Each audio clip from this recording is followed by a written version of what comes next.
Oxy tetracycline यानी कि tetracycline group का एक ज़बरदस्त एंटीबायोटिक और वेटनरी प्रैक्टिस में सबसे ज़्यादा इस्तेमाल किए जाने वाला एंटीबायोटिक है।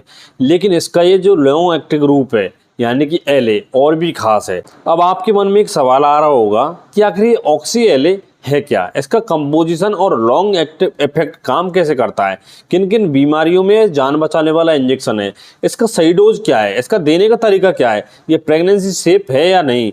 ये सबसे बड़ा सवाल है कि दूध की प्रोडक्शन को कम कर देता है या फिर नहीं। इन सब बातों पर आज की इस वीडियो में चर्चा करेंगे।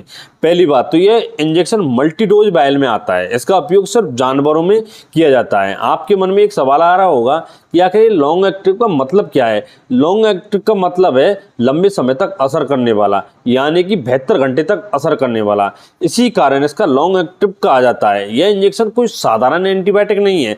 खास तौर से ये 5-6 बीमारियों में बहुत ही अच्छा काम करता है, यानी जिन कंडीशन में बाकी दवाओं से फायदा नहीं मिलता वहाँ ये काफ़ी असरदार साबित होता है। पहला, ये क्रॉनिक वुंड यानी कि ऐसे घाव जो लंबे समय से भरी नहीं रहे हो, ऐसे केस में इसका शानदार रिजल्ट मिलता है।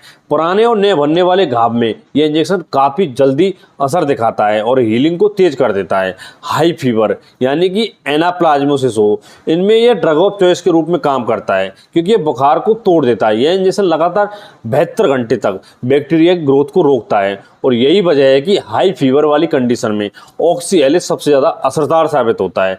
मेट्राइटिस यानी कि यूट्राइन इन्फेक्शन, जब गर्भाशय में मवाद या फिर सूजन आ जाती है और कोई भी एंटीबायोटिक असर नहीं करता है तो यह इंजेक्शन बहुत अच्छा काम करता है। इसे 72 घंटे के अंतराल पर 3 दिन तक देना चाहिए। मेस्टाइटिस यानी कि थनैला हो जाता है, कई बार हालात इतनी बिगड़ जाती है कि कोई भी एंटीबायोटिक काम नहीं करता। ऐसे में यह इंजेक्शन वहाँ पर काफ़ी गजब का रोल निभाता है। निमोनिया, आपने देखा होगा कि छोटे पशुओं में निमोनिया बहुत ही कॉमन प्रॉब्लम है।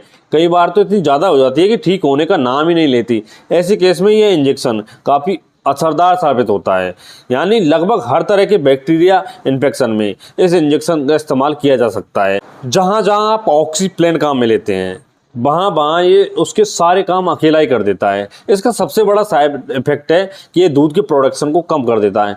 कई बार तो ये दूध को पूरी तरह से सुखा देता है, इसलिए दूध देने वाले पशुओं में इसका इस्तेमाल बहुत सोच समझ के करना चाहिए। और सबसे बड़ा सवाल कि क्या ये प्रेगनेंसी सेफ है या फिर नहीं, इसमें बहुत बड़ा कन्फ्यूजन रहता है। कई वेटरनरी डॉक्टर तो इसके प्रेगनेंसी सेफ मानते हैं और कई डॉक्टर इसको अवॉइड करते हैं।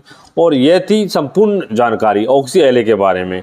अगर यह वीडियो आपको पसंद आई है तो वीडियो को लाइक करना। अगर आप और कोई भी इंजेक्शन के बारे में जानना चाहते हैं तो कमेंट करके बताना और ऐसी ही वीडियोज़ के लिए चैनल को सब्सक्राइब कर देना।